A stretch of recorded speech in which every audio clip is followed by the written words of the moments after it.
नमस्कार दोस्तों, हमारे चमत्कारी अनुभव चैनल पर आपका बहुत बहुत स्वागत है। दोस्तों, सबसे पहले आप हमारे चैनल को सब्सक्राइब करें और बेल आइकन पर क्लिक करें, जिससे आपको हमारी लेटेस्ट अपडेट। दोस्तों, कब है तुलसी विवाह? जाने शास्त्रों के अनुसार जो भी तुलसी का विवाह कराता है वो बहुत ही शुभ माना जाता है और तुलसी विवाह भी देखना बहुत ही शुभ होता है। तुलसी विवाह के बारे में तो दोस्तों जानते हैं महत्वपूर्ण जानकारी। दोस्तों, हिंदू धर्म में तुलसी को बहुत ही पूजनीय और पवित्र पौधा माना जाता है। तुलसी एक पौधे के साथ साथ एक आदरणीय पूजनीय देवी भी हैं। हमारे लिए माँ की समान है। तुलसी को माता की लक्ष्मी का स्वरूप माना जाता है। हर वर्ष कार्तिक मास के शुक्ल पक्ष की एकादशी को तुलसी माता का विवाह किया जाता है। दोस्तों, जो ये दिन होता है इस दिन को देवउठनी एकादशी के रूप में भी माना जाता है। इस दिन दोस्तों भगवान विष्णु योग निद्रा से जागते हैं। दोस्तों, ऐसा कहा जाता है ये कि जो भी मांगलिक कार्य होते हैं एकादशी के दिन से ही शुरू हो जाते हैं, जैसे कि मुंडन,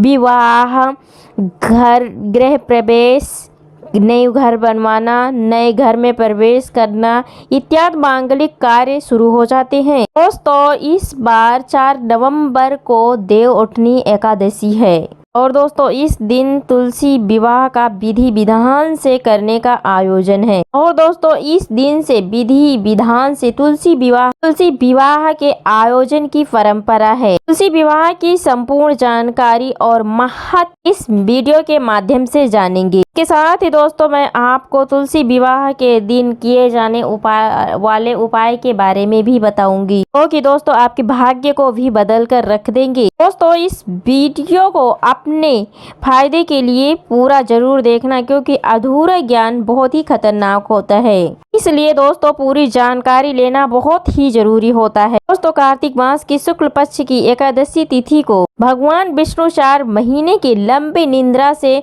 उठते हैं। इसके बाद ही दोस्तों मांगलिक कार्य शुरू हो जाते हैं। इस दिन दोस्तों भगवान शालिग्राम और माता तुलसी अर्थात जो भगवान विष्णु जी के स्वरूप माने जाते हैं की पूजा करने का विधान है। भगवान शालिग्राम को भगवान विष्णु का ही एक अवतार माना गया है, इसलिए इस दिन तुलसी विवाह करने से सभी तरह के संकट दूर हो जाते हैं और जो दाम्पत्य जीवन होते हैं व्यक्ति के वो सदैव सुखमय बने रहते हैं। शास्त्रों में तुलसी विवाह को लेकर कुछ विशेष उल्लेख मिलते हैं। इस उल्लेख के बारे में दोस्तों इस वीडियो के माध्यम से जानेंगे।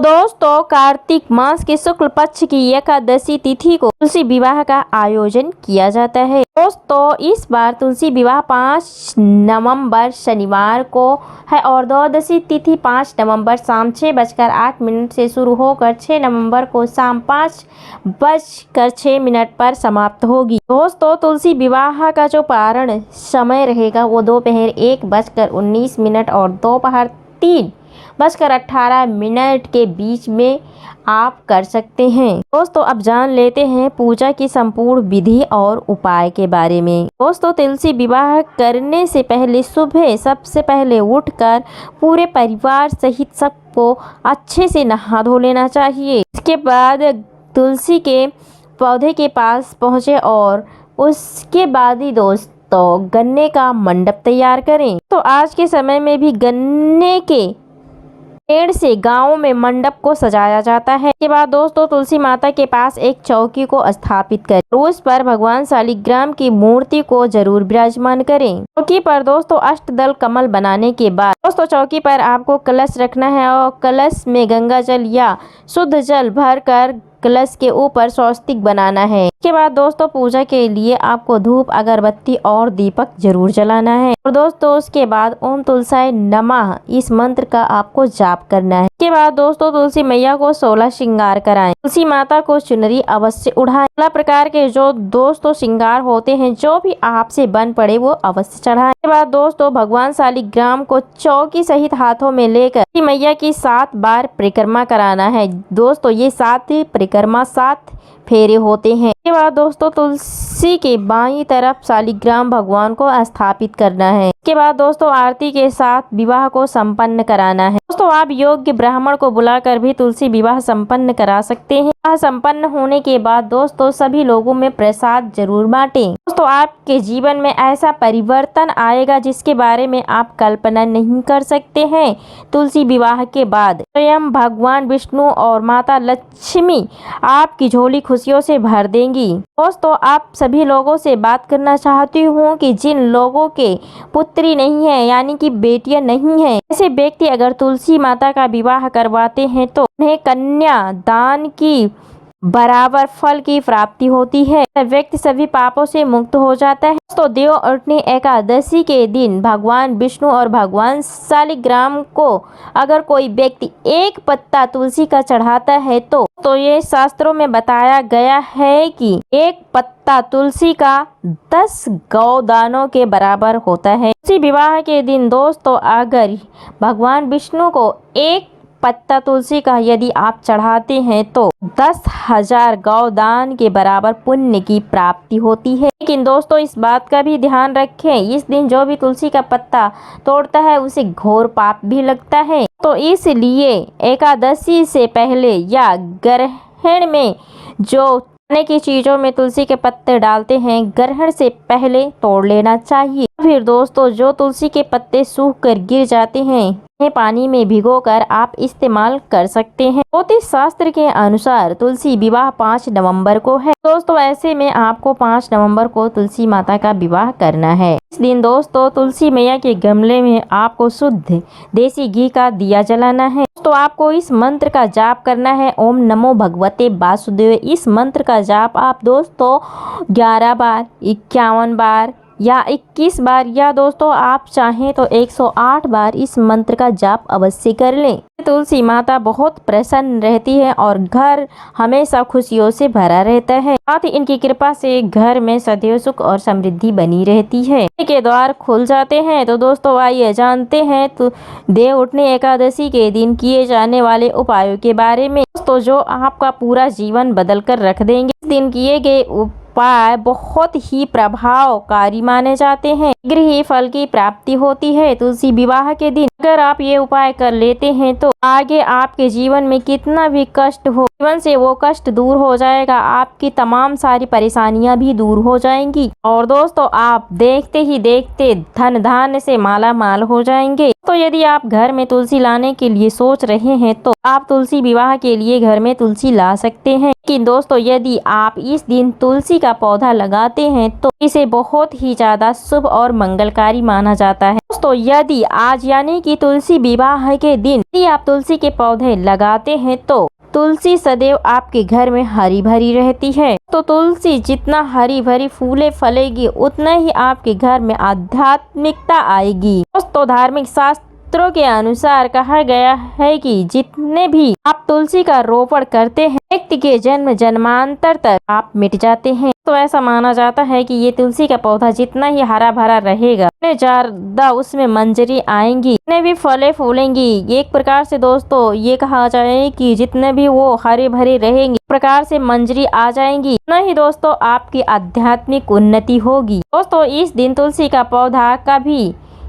भी भूल कर किसी और को मत देना। ऐसा करने से आप पर मुसीबतों का पहाड़ टूट सकता है। दोस्तों घर में लगा तुलसी का पौधा कभी भी देवउठनी एकादशी के दिन किसी को नहीं देना चाहिए। दोस्तों तुलसी विवाह के शुभ मुहूर्त में स्नान करने के बाद सबसे पहले तुलसी के कुछ पत्ते को तोड़ करके साफ पानी में आपको रख देने हैं। इसके बाद दोस्तों तुलसी विवाह के दिन तुलसी के जल को पूरे घर में यानी कि दोस्तों जिसमें आपने पत्ता भिगो रखा था दोस्तों पूरे घर में इस जल का छिड़काव करने से जो वैवाहिक जीवन होता है वो हमेशा खुशहाल बना रहता है। इसके साथ ही दोस्तों जो पति पत्नी में मन मुटाव रहता है वो भी ठीक हो जाता है। दोस्तों यदि आप इस पानी को अपने घर में छिड़कते हैं, यदि आपके घर में वास्तु दोष लगा हो, पितृ दोष लगा हो तो सारे दोष उस घर में समाप्त हो जाते हैं। और जो दोस्तों ऐसा घर जो निर्दोष हो यानी कि उसमें कोई दोष ना लगा हो, ऐसे घरों में माता लक्ष्मी का वास माना जाता है। घरों में माता लक्ष्मी अपने दोनों हाथ से धनों की वर्षा करती हैं। दोस्तों मनचाहा वर पाने के लिए या शादी में देरी हो रही है तो दोस्तों यदि आप अपना मनचाहा वर चाहते हैं अपनी शादी में या फिर आपकी जल्दी शादी हो जाए, मनचाहा आपको वर प्राप्त या फिर वधु प्राप्त हो, तुलसी विवाह के दिन तुलसी माता को लाल चुनरी अवश्य चढ़ाने के बाद इस चुनरी को आपको अपने पास संभाल कर जरूर रखना है। इसके अलावा दोस्तों विवाह की बाधाएं दूर करने के लिए 7 साबुत हल्दी की गांठें, थोड़ा सा केसर, थोड़ा सा गुड़, थोड़ी सी चने की दाल इसी पीले कपड़े में बांध भगवान विष्णु के मंदिर में जाकर भगवान विष्णु का ध्यान करते हुए वो इस पोटली को चढ़ा देनी है।